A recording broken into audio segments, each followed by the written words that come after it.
नमस्कार, मैं हूं राखी सिंघल और आप देख रहे हैं Asia net news Hindi. Corona virus को लेकर बात करेंगे और लगातार जो आंकड़े हैं वो बढ़ते जा रहे हैं, क्योंकि कल इस वक्त तक 17,000 का आंकड़ा पार कर चुका था कोरोना वायरस। वहीं अब आंकड़े लगभग 20,000 तक पहुंच चुके हैं। यानी कि जिस रफ्तार से टेस्टिंग की जा रही है, जिस रफ्तार से लोगों को बचाया जा रहा है, उससे दुगनी रफ्तार से कोरोना वायरस भारत में कहर बरपा रहा है। और सिर्फ भारत में ही नहीं, पूरी दुनिया पर कोरोना वायरस इस समय किस तरीके से कहर बरपा रहा है, तस्वीर आपके सामने है।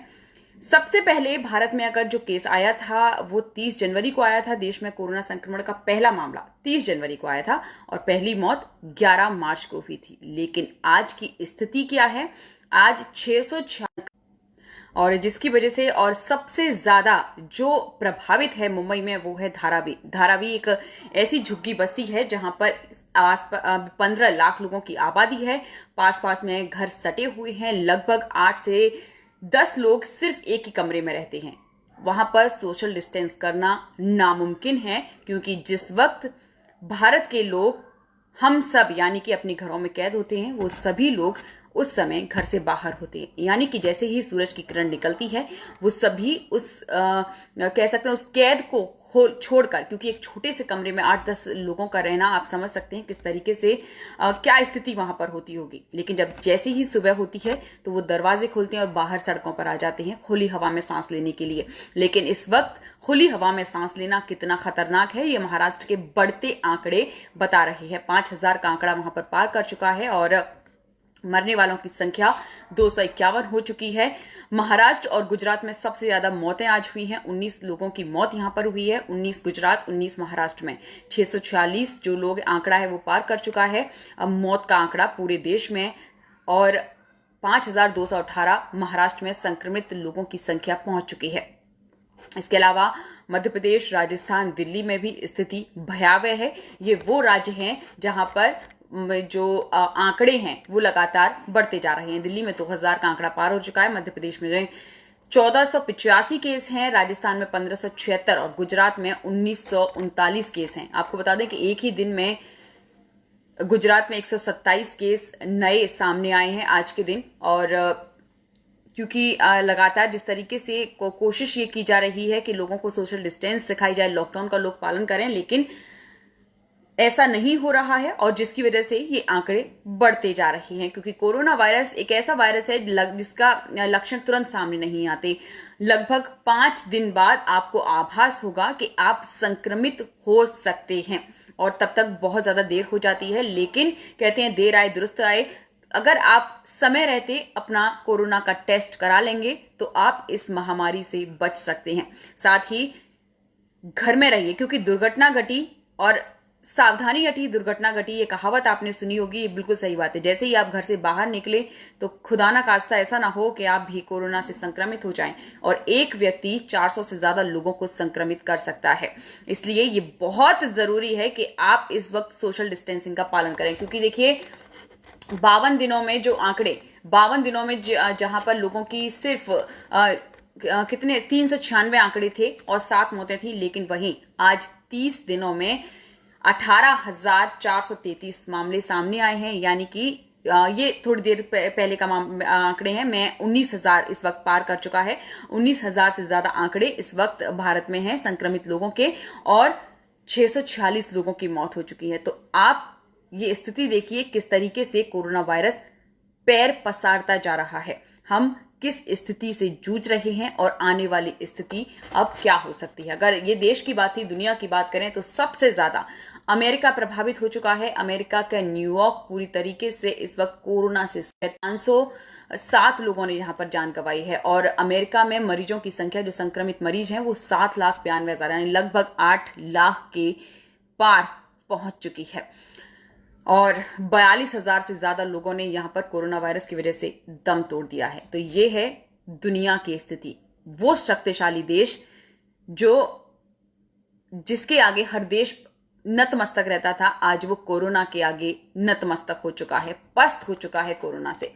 और इस कोरोना ने इतिहास को भी बदल दिया है भारत में, क्योंकि जिस केदारनाथ और बद्रीनाथ के कपाट हमेशा तब खुलते थे फिक्स डेट पर, फिक्स दिन खुलते थे, लेकिन अब लगातार तारीख बदलती जा रही है।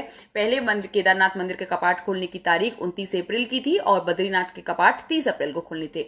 वहीं दूसरी तारीख तय की गई जिसमें केदारनाथ मंदिर के कपाट 14 मई को और बद्रीनाथ मंदिर के कपाट 15 मई को खुलने थे, लेकिन फिर से इस तीसरी तारीख को बदला गया है और अब केदारनाथ मंदिर के कपाट 29 अप्रैल को खुलेंगे और बद्रीनाथ मंदिर के कपाट 15 मई को खुलेंगे। और इसके पीछे जो कारण है तारीख चेंज करने का वो कोरोना वायरस ही है, क्योंकि महामारी जिस तरीके से फैल रही है वहीं सोशल डिस्टेंस नहीं हो पाएगा अगर लोगों को किया जाए, क्योंकि 3 तारीख को लॉकडाउन खुल जाएगा और उसके साथ साथ क्या स्थिति उस वक्त भारत की रहेगी उस तरीके से फैसला लिया जाएगा। वहीं आपको बता दें क्योंकि जो केदारनाथ के महाराष्ट्र और बद्रीनाथ के रावल केरल में फंसे हुए हैं इस वक्त, और केदारनाथ के रावल भीमा शंकर रविवार सुबह ऊटी मठ पहुंचे, जहां पर बद्रीनाथ के रावल भी सोमवार को उत्तराखंड लौटने वाले हैं, लेकिन नियमों के मुताबिक उन्हें 14 दिन क्वारंटाइन किया जाएगा, जिसके चलते वो कपाट जो है वो आगे बढ़ती जा रही है। जो कपाट खोलने की तारीख है वो बढ़ती जा रही है। देखिए क्या है कि यहाँ पे जो रावल महाराष्ट्र में फंसे और लॉकडाउन के चलते उनका उत्तराखंड पहुंचना तय नहीं था, और जो मुकुट होता है, मुकुट जब कपाट खुलते हैं तो मुकुट पहनाया जाता है और वो मुकुट है वो रावल के पास ही है, जिसकी वजह से पूजा संभव नहीं हो पाएगी, तो तारीख को बदल दिया गया है। ये क्योंकि पहली बार इतिहास में ऐसा हुआ है जब बद्रीनाथ और केदारनाथ के कपाट फिक्स टाइम पर नहीं खुल पा रहे हैं। तो आप देख सकते हैं कि अगर तारीखें बदल रही हैं, इतिहास बदल रहा है, तो ये महामारी कितना भयानक हो सकती है, कितनी भयंकर है, ये इस बात से अंदाजा लगा सकते हैं। अगर अभी भी आप इस महामारी को हल्के में ले रहे हैं तो आप बहुत बड़ी गलती कर रहे हैं। इसलिए प्लीज लॉकडाउन का पालन करिए। आप बहुत जरूरी जब बहुत ज्यादा जरूरी हो तो प्लीज तभी घर से बाहर निकलिए, अन्यथा बिल्कुल घर से बाहर नहीं निकलिए। आप प्लीज इस लॉकडाउन के नियमों का पालन करिए ताकि इस महामारी को रोका जा सके। सिर्फ और सिर्फ महामारी को रोकने का यही प्रभावी कदम है। अभी तक कोई वैक्सीन नहीं है, कोई दवा नहीं है, कोई भी इसका इलाज नहीं है। सिर्फ और सिर्फ अगर संक्रमण को रोकना है तो वो सोशल डिस्टेंस है, वो लॉकडाउन है, घरों में कैद रहेंगे, तभी हम महामारी को रोक पाएंगे, कोरोना वायरस को रोक पाएंगे। और अगर आप घर में रहते रहते परेशान हो गए हैं तो प्लीज एक बार के लिए ये सोचिए कि आप घर से बाहर निकल रहे हैं तो वो आप और आपके परिवार के लिए आपके घर में रहने से ज्यादा खतरनाक है, क्योंकि अगर आप घर में रहकर डिप्रेशन का शिकार हो रहे हैं तो बाहर रहकर आप महामारी का शिकार हो रहे हैं। वो महामारी जो आपसे और ज्यादा और 400 लोगों को संक्रमित कर सकती है, और वो 400 लोग इस पूरी दुनिया को कितना संक्रमित कर सकते हैं। तो प्लीज इस गंभीरता को समझिए, इस महामारी को समझिए, इस वक्त को समझिए। संकट की घड़ी है, जरूरी है कि हम सब एक साथ एकजुट होकर अब इस देश के लिए, इस देश को बचाने के लिए भागीदार बने, ताकि हम एक नया भविष्य, अपना भविष्य तय कर सकें, अपनी आने वाली पीढ़ी का भविष्य तय कर सकें और इस भारत का भविष्य तय कर सकें। ये बहुत जरूरी है। इसलिए लॉकडाउन का पालन करिए, नियमों का पालन करिए। अगर रियायतें सरकार की तरफ से जिन जिलों में दी गई हैं, जिन जगहों पर दी गई हैं, तो प्लीज ऐसा नहीं है कि आप वहां जाकर भीड़ इकट्ठा करें। आप सोशल डिस्टेंस का पालन करिए, एक दूरी बनाकर रखिए। सब्जी खरीदने जा रहे हैं तो भी दूरी बना के रखिए, दूध खरीदने जा रहे हैं दूरी बनाकर रखिए, किसी से मिले ना, किसी से हाथ ना मिलाएं। साथ ही अपने खान पान का ध्यान रखिए ताकि आपका इम्यूनिटी सिस्टम ग्रोथ करे और आप इस महामारी से बचे रहें। ध्यान रहे, हमें कोरोना को हराना है, कोरोना हमें ना हरा पाए। नमस्कार।